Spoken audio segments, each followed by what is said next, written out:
So this workshop is all about you and your brain, best friends, right? Simple ways to overcome indecision, perfectionism, and self-doubt, which is something that, of course, we all deal with. If you have a human brain, that is what happens to you. So today I want to talk about what indecision, perfectionism, and self-doubt sound like in your head, and that way you can identify it. And then I'm also going to talk a little bit about why it happens. Like, where does it come from? Why does this happen? And then the most fun part, I think, is I'm going to teach you how to rewire your brain so that you can run your business or your life, let's be honest, with way more confidence, clarity, and calm. And I typically work with women entrepreneurs, whether they're like solopreneurs or they run a small team. So I'm going to be referencing business throughout this workshop, but I'm just going to let you in on a little secret that if you have a human brain, this is for you. It's really for anyone at any season of life, any situation, because we all have human brains. And so this stuff just applies to all of us. A little bit about me. My name is Katie Gray, and I'm a business coach for women entrepreneurs. I spent 10 plus years in commercial banking, so I have worked with businesses of all shapes and sizes. And when I say that, I mean I have worked with startup bakeries to precision machine shops that have parts on the Mars rover, and literally everything in between. I'm also a nonprofit leader. I've also studied business in undergrad and grad school extensively. And how I kind of came to coaching is that I'm also a self-proclaimed self-help junkie. And I'm also a yoga teacher in training. So when you add those all together, I guess what you get is a business coach. And it's the best job in the world. I absolutely love it. And my favorite thing about it is getting to partner with my clients. So I take a very holistic approach. So it's not just that I talk to my clients once a week and then I let them kind of figure things out on their own in between sessions. They also have access to me all of the time. So they will tap me for questions, big and small, anything from, big long range planning to day-to-day questions. I'm here for all of it, and I love it. Okay, so let's dive in. The first question is always like, what does indecision, perfectionism, and self-doubt, like, what does it sound like? We all like kind of know that feeling, but it's like, how do you know if like that's what you really have going on? And so I'm going to give you a few examples of each one.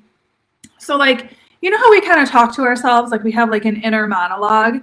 So if your like inner monologue ever goes a little something like these, that's a really good indication that you are dealing with indecision, perfectionism, or self-doubt. So on the indecision side, a really good example of that would be like if you just say to yourself all the time, like, I don't know how, when you're faced with a decision that you need to make. And it's usually because you're afraid of making the wrong choice. So I don't know, first of all, is like a 100% useless statement. I mean, it is not, it's not going to get you anywhere. Like, and we all do it to some degree, right? But it will not get you anywhere. It's absolutely useless. And what you're really saying when you say, I don't know how, is I'm not capable. The other thing that I hear is like, should I try this or should I try that? So like you've got a decision to make and you're like, oh, I don't know. And you keep like bouncing back and forth and like vacillating between two options. So this is actually part of your brain's defense mechanism, right? It wants to get down to like the basics. So it will try to present you with like two options, this or that, yes or no, right or left, up or down. It will try to narrow it down to two options. And then so this is like a double whammy because it's not going to actually make it any easier for you to make a decision, but it's going to increase the likelihood that you're going to pick the wrong one because you're in this kind of like black and white thought trap. The third thing with indecision that I see is just like, ugh, I can't deal with this right now. I say that to my kids a lot. So if you say that too, like, don't feel bad. Like, I'm a coach and I still say that to my 4-year-old all the time. I'm like, I cannot deal with this right now. And what we're saying when we're saying that is really like that there is a time when we would deal with it. So in my case, like when I say that to my son, there's never a time that I want to deal with his crap. But if you like get asked a question and you don't know the answer and you're just like, oh, I can't deal with this right now, it's usually because your brain's like, just put it aside. Like, we'll get to it later. Don't worry, we'll get to it later. And it's just a way of kind of kicking the can down the road. And it's a response to that indecision and not wanting to make the wrong choice. So perfectionism, on the other hand, closely related. I think all three of these are closely related, but perfectionism is really like when you're afraid to do something because you don't want to do it wrong.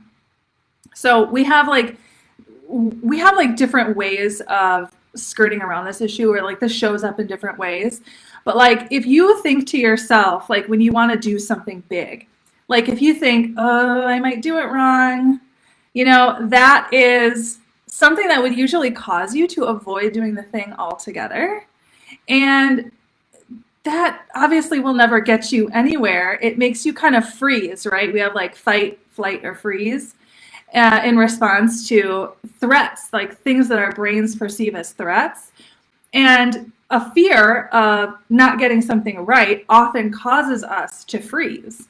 And so obviously you can see in business that if you are a quote unquote perfectionist, what you're really doing is kneecapping yourself because you are staying in your little box, like not wanting to try the things that are scary because you're afraid that you won't do it right. So if you hear that voice in your head that's like, oh, I might get this wrong, that's a really good sign that you are having some perfectionist thoughts.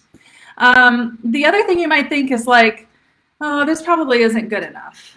Or like, oh, I don't know if this is good enough. When we think that, ironically, what happens is that we either do the thing half-assed so that we can kind of rationalize the result that we get, which is that we're like afraid that like we won't do it right, so we just do it half-assed. So we're like, well, I didn't really try. It's like, well, of course it didn't work out. I didn't really try. Or you shy away from sharing your products or services, or if you're in the corporate arena, sharing your knowledge, sharing your opinions, because you're like, well, this might not be good enough, and so I have all this knowledge, or I have this product, I have this service, but I'm just gonna kind of like quietly set it out, like maybe if people find it, but you're not gonna be like actively marketing yourself because you're gonna be afraid that it's not gonna be good enough for someone else.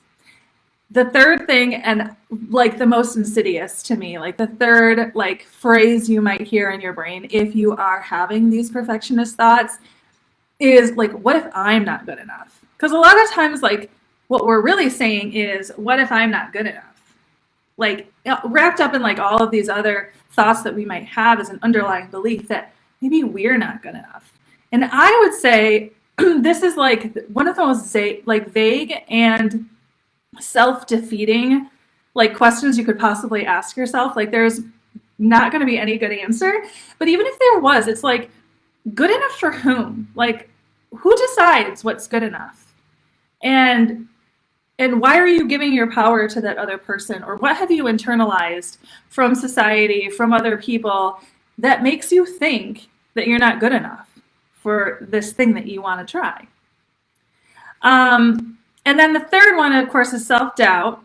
And that's the third one on our list that we're tackling today. So that might sound something like, I'm probably wrong about this, which is usually a general, like the underlying belief there is that I can't trust myself, right? Like you want to just give your power away, and you just want to have other people chime in, or like if you're in a meeting and you start a sentence, and I see women do this all the time, not so much now, But back when I was in the corporate world, I say this all the time. I'm probably wrong about this, but da da da da da. And it's like when you set up sentences like that, you teach other people not to trust you too. Not on a conscious level. They don't hear that and they're like, oh, she doesn't trust herself, so I can't trust her. But subconsciously, this is what it sounds like to other people, is that maybe I can't trust her. And you're giving your power away when you do that. The second thing that you might hear in your brain when you are having kind of like these self-doubt thoughts is, I can't do this. Like, I can't do this. I mean, think about kids, like my kids, like that's what they say when they try something one time and they get it wrong. And then they say, I can't do it. I can't write my name. I can't, whatever, fill in the blank. But we adults do this all the time. We might not say it out loud, but that's the narrative that's running in our brain is, I can't do this. And so this is the ultimate limiting belief, I think. This is where, like, because what happens is you'll never become the person who can do the thing if your constant inner monologue is, I can't do this. Like, even if you're not saying it out loud, if that's the thought that's running through your mind when you're thinking about taking the leap or doing something scary, I can't do this, trying something new, you'll never become the person who can. You'll never get the experience. And then the very last example that I have to show you on this would be like if you think to yourself, I wish I could do this, whatever this is. I wish I could do this like so-and-so. You know, I wish I could do this as well as so-and-so. And to that I would say focusing on other people is never going to get you where you need to be. It's almost like you need horse blinders. You know, like horses, they run and they like can't see their competitors and they can't see people around them. So they just focus on their race. It's kind of the same thing. So on top of that, then we use other people as a reason that we're stuck. We're like, well, I can't sing as well as Beyonce, so I guess I should just like keep my mouth shut, right? So, and maybe that's just my own personal example because I like to sing, but you know, you get the idea. So why does this happen, right? Like, why do we have these things that just hold us back? And like, why do we have all these self-defeating thoughts? And the answer is that you have a human brain, right? And your human brain like wants to keep you safe. Like that is its job. It's its only job in life. And if you're watching this, congratulations, because it succeeded. You're still alive. You're still kicking. So if you have a human brain, that is what your human brain wants you to do, is just to keep you safe. And so the way that your brain thinks is the right way to keep you safe is to maintain the status quo, right? It's looking back at all the evidence, right? Like, oh, I made that choice and she's still alive, and I made that choice and she's still alive, and I made that choice and she's still alive. So if I just keep making these safe choices, she'll still be alive. But if I try something new, something terrible might happen.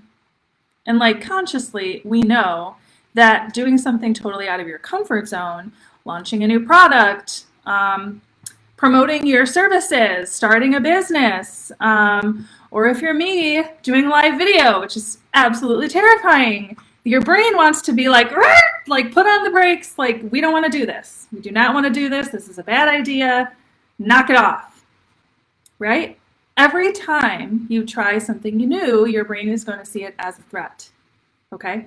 And then, like, this has been happening for most of your life, right? So in addition to this is just the way your brain works, your brain has also become habituated to this response. This is its default go-to response. This is exactly what it thinks is the right thing to do. So you have so much practice. Your brain has so much practice serving you up these limiting beliefs and keeping you stuck and safe that that's also working against you now. But I would say that the fix for all of this and the crux of this workshop today is focusing on the solution. And one of the best solutions that I have found is learning how to manage your mind. And I'm not talking about woo-woo, rah-rah, bullshit, think happy thoughts, la da da da da. I'm not talking about any of that. Because I don't really think that any of that works. And I am tired of hearing people say that it does. And luckily, not so many people are saying that anymore. But especially in the self-help industry or, in the life coaching industry, that has been one of the things that has always kind of irritated me, is the idea that we can just think happy thoughts and stand in front of the mirror and repeat a mantra and our lives will change. And like, spoiler alert, like they don't. So what you can do, though, what I think is so much more valuable, is learning how my brain works so that I can train it to work for me instead of against me. And I can work with it instead of against it. And so together, me and my brain, right, we can come together and live my best life. And I think that that's what all of you want too, right? We just want to be able to live the highest expression of ourselves. We want to go after our dreams. We want to be confident and be authentic and all of this stuff. And it's like, if we could just get our brains out of the way, right? And so but we're never going to get our brain out of the way. Like, of course, it's like part of our body. So since we can't get it out of our way, we just have to find a way to work with it. So that is exactly what I'm about to teach you. So the first thing I want to teach you, and hopefully I'm trying to get this in the screen. So hopefully we will, hopefully it's part of the screen. Yeah, I think we're good. If you can't see it, just put something in the comments so I know. Okay. So I know these look like just some like little letters, but I will tell you what they mean. So of course, this is the thought map. And some people call it the model, like the thought model. It has its roots in psychology and was brought into my life by a woman by the name of Brooke Castillo, who runs the Life Coach School. And she kind of developed it from the work of Byron Katie and other amazing thought leaders and thinkers in the self-improvement space and in the psychology space. So this is very much rooted in science and the way that your brain works. And when I first saw this, I thought, oh my goodness, like I have literally never thought about it this way, but it makes so much sense. So here's how this works. And I'm gonna show you step by step how, like the whole purpose of this is to show you how your thoughts, which is the T, how your thoughts create your reality. Because they really do. This isn't like manifestation, by the way. This is not like woo-woo, like, oh, just think about it and it'll come true. This is just an actual illustration of the mechanisms that are at play when your thoughts create your reality. And it shows you the step-by-step process of like exactly how that happens. So I'm going to use an example for you. Well, actually, I'm going to just teach you about it first, and then I'll show you my example on the next page. See, live video sucks. I hate it. Okay, so the C is circumstance. So the thing you have to know about circumstances is that they're facts, right? So let's say your sister makes you feel jealous. So like, my sister made me feel jealous is not a circumstance, right? My sister said, she doesn't like my skirt would be a circumstance, right? Because that is a fact. If you, like every person, all the billions of people on the planet would agree that the thing happened, whatever it is that you are reacting to. Like the circumstance can be proven in a court of law. It is what it is. Nobody can argue. Now, circumstances don't really have much meaning until they trigger a thought.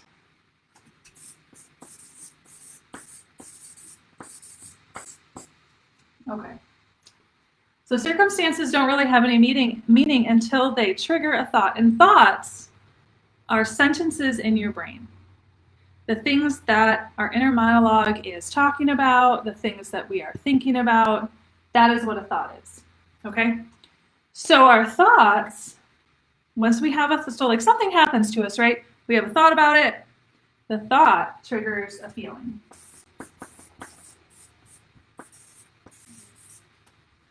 And the feeling could be positive, could be negative, could be neutral, but we have a feeling in response to whatever our thought was. Now, from our feeling will drive our behavior, right? So this A stands for action. This can be what we do, or it can be what we don't do. It can be action or inaction. And then our actions produce our R, which is our result.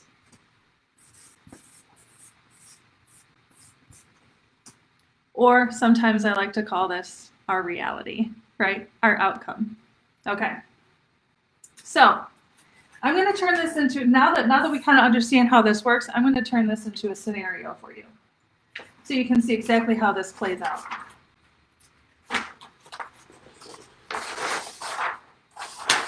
So here's an example that I want to show you. This is the stuff that happens all the time. It used to happen to me when I was a lender, happened to my colleagues, happens to my clients that they ask me about. Like, these things happen all the time. So like in this scenario, the circumstance is you receive an email in the middle of a busy workday, right? Your client sends you an email and it says that they're unhappy. They're unhappy with your product or service, and they want to email you about it in the middle of the day. So you open this email, you read it, and right now, right, when it's just words on a page, right? It can't hurt you. But you have a thought about it, and your thought is, oh, I knew I'd mess this up. You start beating yourself up immediately. Oh, I knew I'd mess this up, right? When you think, I knew I'd mess this up, when that sentence hits your brain, it triggers a feeling. In my case, that would be panic, because I have anxiety, and so it would cause panic for me. Now, you might have something completely different. You might have a completely different thought when you got this email. You might have the same thought, but it triggers a different feeling. This is highly, highly personal, highly individual to every single person. But in this scenario, I receive an email, I think, I knew I'd mess this up, and then I feel panic. Again, every feeling, right, triggers an action or an inaction. And for you, like, even if you were with me up until this point, you might have a different action, but this is my thought map right here.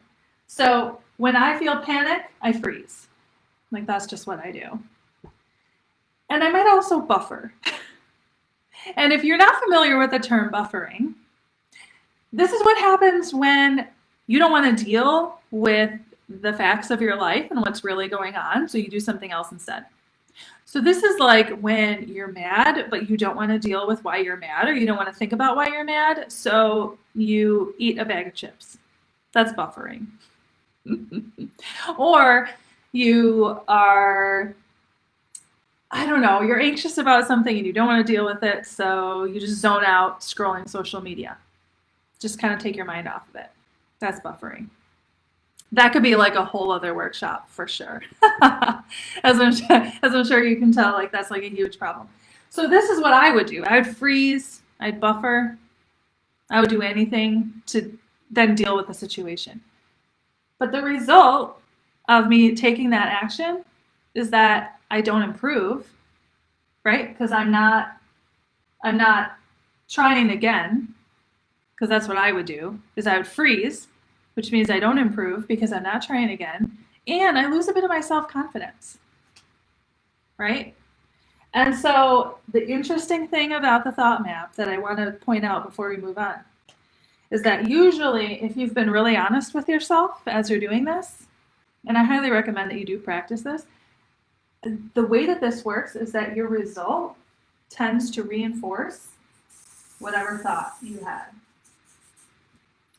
So in this case, the fact that I didn't improve and my self-confidence went down actually makes it more likely that next time this happens, I'm going to think the exact same thing. It's going to reinforce it because I didn't get any better at my product or service or whatever the client didn't like. And now my self-confidence is even lower. So now, next time this happens, I'm even more likely to think I knew I'd mess this up. Which, of course, is also a totally worthless thought because it doesn't actually make you take a step in the right direction at all. So this is like my sample scenario. So I want to tie this all together for you because I spent the first probably 10 minutes talking about all those sentences in your brain that hold you back, right? Those sentences about imperfection, about, indecision, perfectionism, self-doubt. We went over a lot of those things. I gave you 9 total examples of what that sounds like. And do you know what those all have in common? They are all thoughts. They're all right here. They're right here in the thought map. And those thoughts that you have, I can't deal with this right now, I don't know, what if I get this wrong? All those kinds of thoughts will create your results and your reality, and this is how. They'll go right here, and they will lead to a feeling that will lead to an action or an inaction, and your action will create your result. And it'll happen over and over and over and over again. So here's another scenario using one of those sentences from our indecision examples. So in this scenario, a client emails you. They ask for a service you don't offer. They kind of like come out of left field with like, yeah, I know this isn't really on the menu, but I would kind of like it if you did this, or like if you offered this service, okay? Now, keep in mind, this is something that you know how to do. You totally could fulfill this request if you wanted to. You totally could. But it's not something you currently offer, and you're not sure if you want to offer it. But this is like a good customer. This is like a loyal client. Like you want to make them happy. But then also, like, you don't want to go outside the bounds of what you normally offer. So it's like, you're like spinning, right? Indecision, spinning. That feeling of like spinning, of like, ooh, what do I do next? What do I do next? That's indecision. I would know because it happens to me a lot. And it used to happen to me even more often. So here's what happens. The client emails you in the middle of the day asking for a service you're capable of delivering, but that you don't currently offer.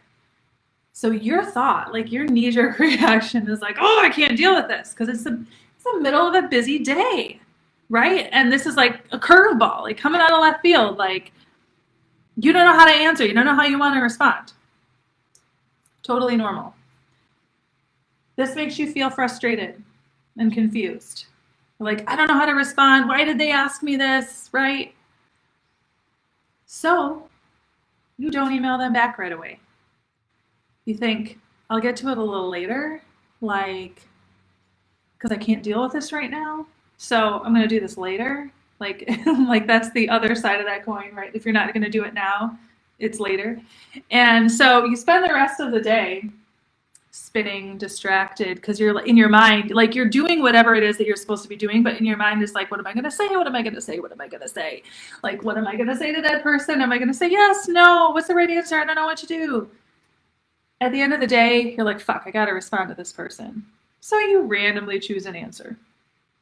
May or may not be the one you wanted, but, and if this has ever happened to you, like drop me an emoji or like raise your hand or something. Because like I would totally do this. Like I have done this before so many times. Like you just don't know what to do, and then it comes to the end of the day and you're like, oh God, I got to respond. And so you just kind of like almost like pick something out of a hat. I mean, it's literally like that random. But here's what happens, right? Because you've spent the rest of the day with your brain distracted. You've been like looking like you're working, like looking like you're manning your store, running your team, or doing your social media posts, or like whatever it is that you had on the agenda for that day. But your brain is like being used. It's like being half used in this other thing of like, how am I going to respond? That indecision. So what happens if you fall behind at work, right? Because you're distracted. You're not giving your full attention, right? And so when that happens, again, because if you're doing this in an honest way, you'll see that your result fuels your thought. So now you're behind and you felt super distracted all day long, and that just feeds your thought, I can't deal with this, right? Now I'm even farther behind at work. So if this happens again, now I really can't deal with this, right? And the cycle repeats. So here's how we break that cycle. Okay, there's a very specific way that I recommend doing this, and others in my field recommend doing this as well.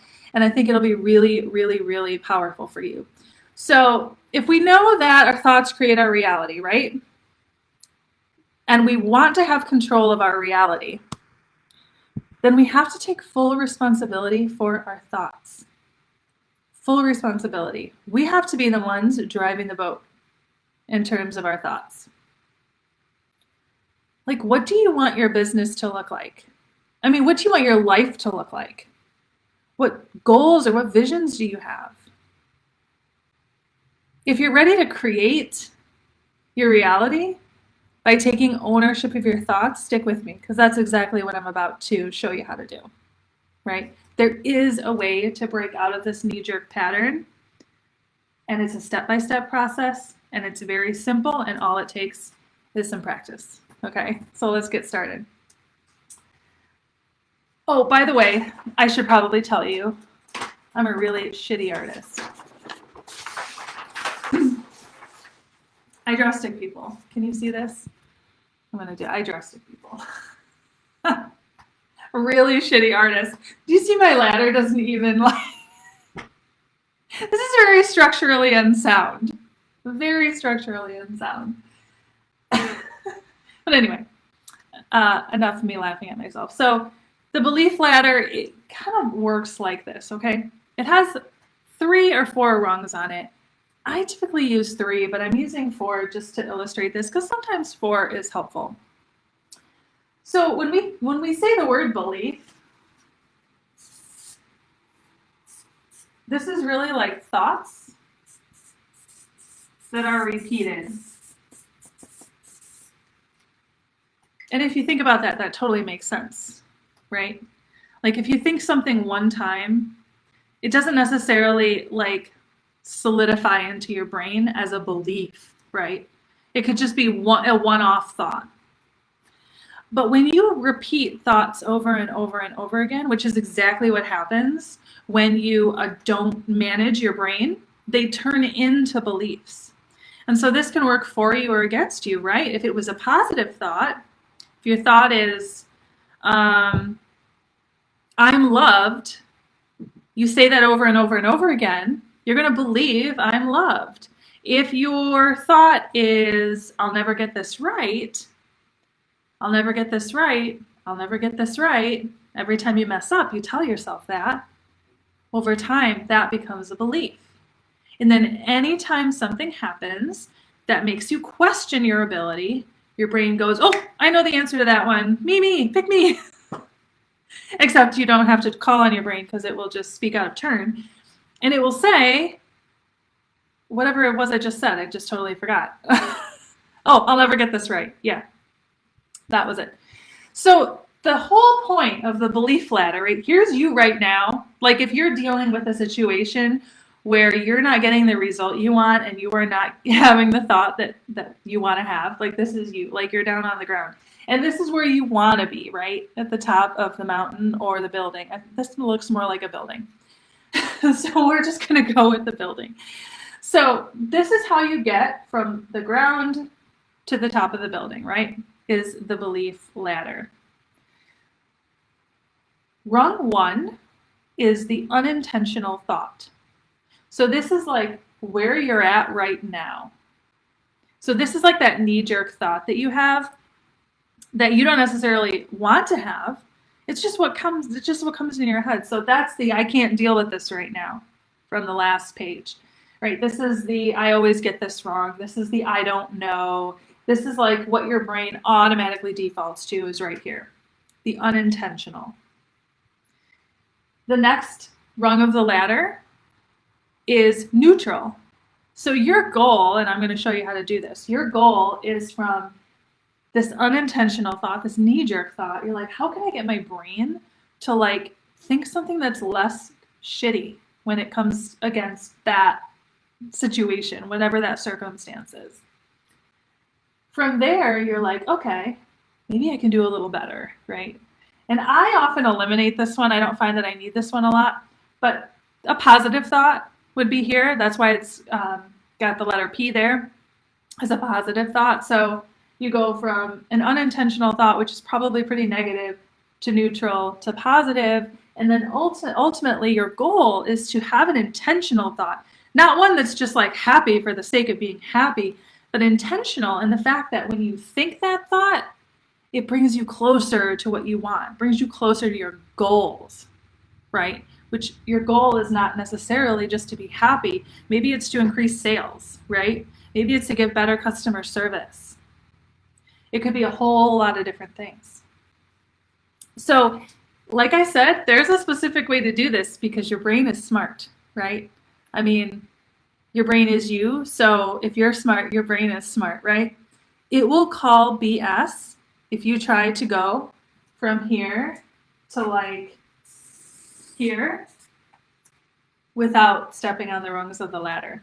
If you try to go with like, what did I have written down? Oh, if you go from like, I can't deal with this right now, all the way up to, I know exactly what to do right now. Your brain's going to be like, bullshit, no we don't. Who knows that? Like, who are you asking? Because I don't know. Like, your brain's like, come on, girl, don't lie. So you can't do that. I mean, you can do whatever you want, but that's like the mantra philosophy is like, I will just like look at myself in the mirror and say things like, I've got this, I've got this, I've got, you've got to follow, you've got to follow a chain of events for lasting change. You can get like temporary change by jumping from down here to up here. But if you want lasting change, you've got to follow the ladder. You've got to take one step at a time. So the thing that's frustrating about this and the reason why people want to jump from like way down here to way up here is because this takes time. I promised you this was simple.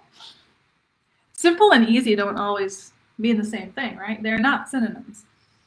So just because you can't jump from here to here doesn't mean you can't step up the ladder and get to the same place, but you've got to stay on each rung until you are secure, until your footing is secure, you know where you're at, your brain is starting to like default to that thing. So once you make that first leap up to neutral, right, you need to stay there until that becomes your brain's default response.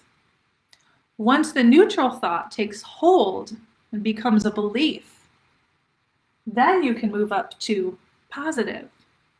Once you teach your brain how to think the positive thought by repeating it over and over, intentionally, right, like on purpose, then you can move onto your intentional thought, which is where you'll probably stay. So next time that client email comes in, you'll go from one rung to the other, and you'll stay there until you get it, until you really get, like until you feel it in your bones, and then you'll move up, and then you'll move up again. So I'm going to show you exactly what this looks like, because I think it's really helpful to just see like how this plays out. So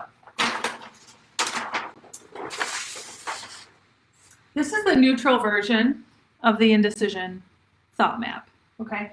So same thing happens, right? Because our circumstance is a fact.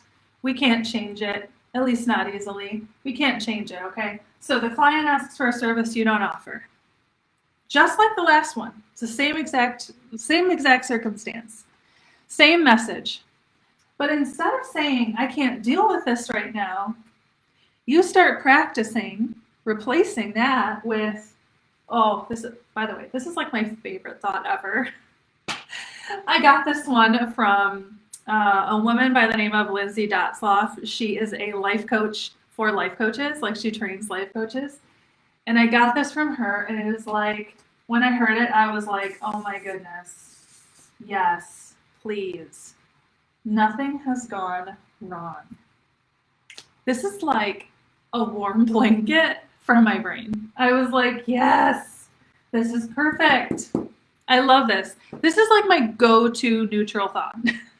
When I need one and I'm like, I don't know, it's always this one. Nothing has gone wrong. Or in a question form, what if nothing has gone wrong? I love to ask myself that. When everything seems like it's going to shit, I love to ask myself that. Because sometimes it's like, oh, well, maybe I'm only making this a problem and it really doesn't have to be a problem.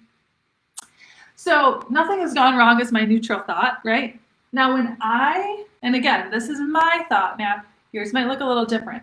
But when I think nothing has gone wrong, my feeling is calm. When I'm calm, that triggers me to change my action, right? You remember before, it was like I wouldn't respond to the email, and then I'd spend the rest of the day distracted, and then I'd like respond real quick at the end of the day, and I wouldn't be really sure about my answer. Now, I spend 5 minutes at the end of the day weighing my options from a place of calm, so I can think clearly, right? And because I didn't spend all day spinning in indecision, which is very taxing to your brain, by the way, like very taxing to your brain. We didn't touch a whole lot on it today, but like the whole idea of mental fatigue is huge. When you have these feelings of like self-doubt, perfectionism, indecision, all this stuff, you don't realize it, but like that's very taxing on your brain to like have that running in the background. It's like if you're trying to like be on a Zoom call and every app on your computer is open and it keeps freezing on you. And you're like, oh, why is that happening? Well, because your system is overloaded. And that is what those thoughts do. That's what those indecisive thoughts do. They take up space in your brain and they tax it and they make it overheat, for lack of a better term. And then you can't use it for the things that you really need it for. So when I'm coming from a place of calm, I'm going to say, all right, I'm going to let this go. We're going to put this to the end of the day. I'm going to set 5 minutes aside before I leave. And I'm going to weigh my options. And then I'm going to respond. And so what happens? The client gets a thoughtful response from me. Maybe I didn't know for sure whether I was giving like the best answer, and I didn't have time to like imagine myself 10 years from now and like what my response would mean. You know, I like didn't get to dig into it, but I gave a thoughtful response. I didn't just like give a knee-jerk reaction response. Okay? So this is like the neutral thought map. Once this gets solidified, once I start learning how to say this to myself when things go wrong, where I say like nothing has gone wrong. When something happens that I didn't expect, and I just tell myself like nothing has gone wrong, I practice that over and over again, then I can move on to the next thought map, which, and I'm going to skip the positive one because I usually don't use it. For some like really complicated scenarios, you certainly can use it. But I go right to the intentional model. Whereas when the intentional model, I'm focusing exactly on the thought that I need to think that is going to take me everywhere I want to go, right? That is going to be the highest version of myself, what she thinks. This is like Katie 2.0. Or I call her $1 million Katie sometimes because it just has a ring to it. But anyway, so this is my intentional model on this. So our circumstance is the same. The client email in the middle of a busy workday asking for something that you don't offer, but you could, but you don't. So my thought, instead of I can't do this right now, can't deal with this right now, and I've moved past nothing has gone wrong, now I'm really getting choosy about what my thought pattern is. Now I say, I have everything I need to make the right choice. And that feels really empowering for me. Again, your model may be different. Your thought map may be different, but this is mine. So when I have that thought, it triggers a feeling. And in me, it would be confidence, clarity, right? So confident, so clear that, you know what, this is not going to rattle me. I have everything I need to make the right choice. I have everything I need to make the right choice. And because I didn't jump right to this from that old model where I was like, oh, I can't deal with this right now, I've taught my brain, I've like opened my brain's pathways up to these new possibilities. So now it'll take me a while to practice this, but eventually this will solidify as a belief. And how useful is this, man? I have everything I need to make the right choice. I could use that in every situation in my life.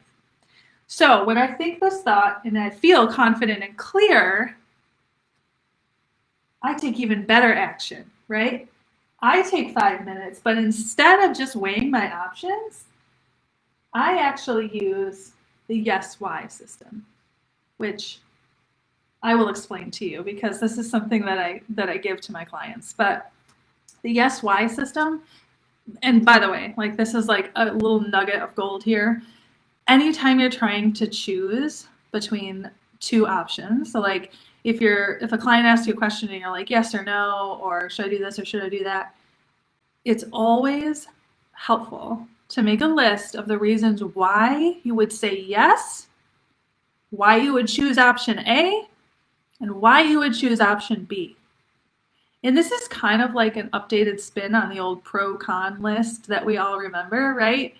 But but there's no cons in this list. It's just the reasons why you would do this thing and the reasons why you would do that thing. And then you ask yourself, which list of reasons do I like better, right? Which list of reasons aligns more closely with the highest version of myself? And then make that choice. So you may choose to offer the service. You may choose to say, I'm sorry, I don't offer that service, but you would love your reasons. You would love your reasons. And it would teach you something about yourself, right? In making this decision, how much better equipped would you be to make this similar decision again? So when I have that action, when I take 5 minutes and I implement the yes-no system or the yes-why system,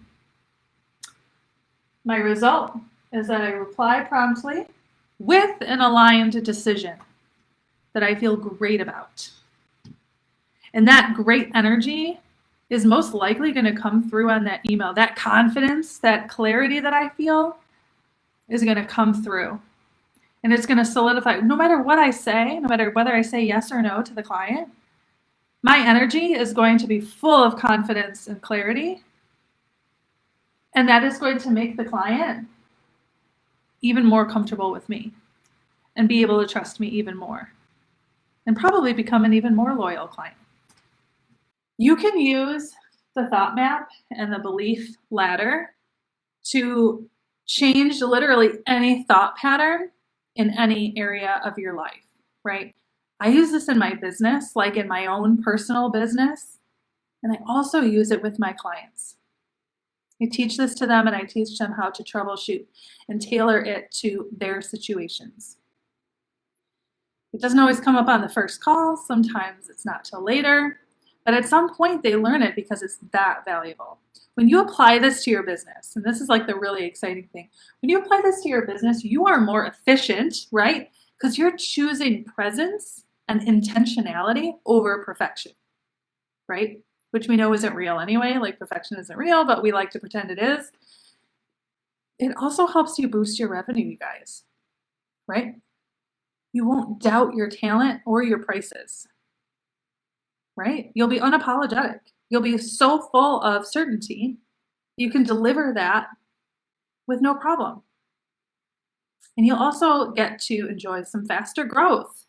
And who doesn't love that? If you can make better decisions more quickly, imagine how much faster you could grow.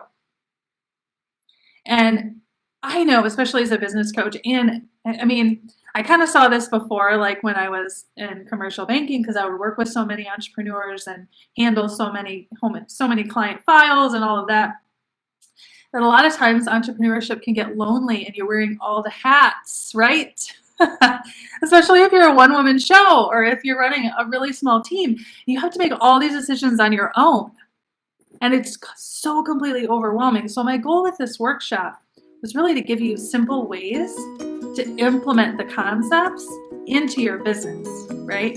And that's both when you're doing the long-range planning and when you're doing the day-to-day. If you want to take this work deeper, and let's say you are a solopreneur or you run a small team, if you want me as your biz BFF, it's super easy to get on the phone with me, get on the calendar, and see if we're a good fit. I love working with my clients. They tell me that they feel so relieved and excited to be working with a coach and to be working with me. If you want some more support with that, definitely reach out, get on my calendar. You can message me or there's a link on my website, either way. If you have any questions, if you have any feedback, don't hesitate to comment, message me, anything. I would love to help you with your particular situation or any questions that you have. Thanks again for joining me. It has been a lot of fun, and I will see you next time. Bye.